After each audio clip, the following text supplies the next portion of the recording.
বাংলাদেশ সেনাবাহিনী মহিলা ফুটবল দল ও উত্তরা ফুটবল ক্লাবের মধ্যে একটি প্রীতি ম্যাচ বুধবার বাংলাদেশ আর্মি স্টেডিয়াম ঢাকা সেনানিবাসে অনুষ্ঠিত হয়েছে।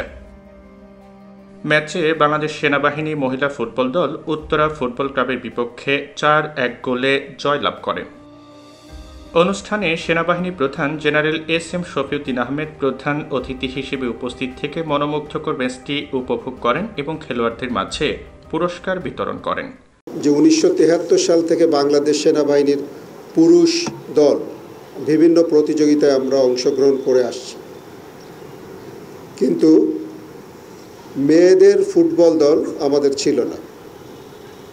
অতি সম্প্রতি বাংলাদেশের মেয়েরা ফুটবল অঙ্গনে দেশে এবং দেশের বাইরে অনেক সাফল্য অর্জন করেছে এবং আমি অলিম্পিক অ্যাসোসিয়েশনের প্রেসিডেন্ট এবং সেনাবাহিনী প্রধান হিসেবে সাফ বিজয়ী নারী দলকে কিন্তু সম্বর্ধনা দিয়েছিলাম 2022 সালে। তার পরবর্তীতেও সম্বর্ধনা এবং পুরস্কার দিয়েছি।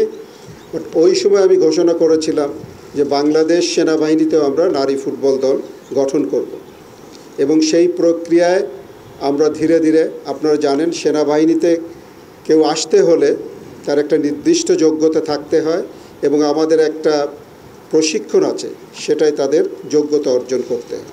বাংলাদেশ ফুটবল ফেডারেশনের সার্বিক তত্ত্বাবধানে আসন্ন এবিজি বসুন্ধরা মহিলা ফুটবল লীগ 2023-24 উপলক্ষে এই প্রীতি ফুটবল ম্যাচের আয়োজন করা হয়। গত 19 সেপ্টেম্বর 2023 তারিখে বিকেএসপি মহিলা ফুটবল দলের সাথে প্রীতি ফুটবল ম্যাচে অংশগ্রহণের মধ্য দিয়ে বাংলাদেশ সেনাবাহিনী মহিলা ফুটবল দলের যাত্রা শুরু হয়। প্রসঙ্গত, এই এবিজি বসুন্ধরা মহিলা ফুটবল লিগে অংশগ্রহণের মাধ্যমে বাংলাদেশ সেনাবাহিনী মহিলা ফুটবল দল প্রথমবারের মতো কোনো পেশাদার ফুটবল লীগ প্রতিযোগিতায় অংশগ্রহণ করতে যাচ্ছে। অনুষ্ঠানে বাংলাদেশ সেনাবাহিনীর ঊর্ধ্বতন সামরিক কর্মকর্তাগণ ছাড়াও ঢাকা সেনানিবাসের বিভিন্ন ইউনিটের অফিসার, জুনিয়র কমিশনড অফিসার, অন্যান্য পদবীর সেনা সদস্য এবং গণমাধ্যম ব্যক্তিবর্গ উপস্থিত ছিলেন।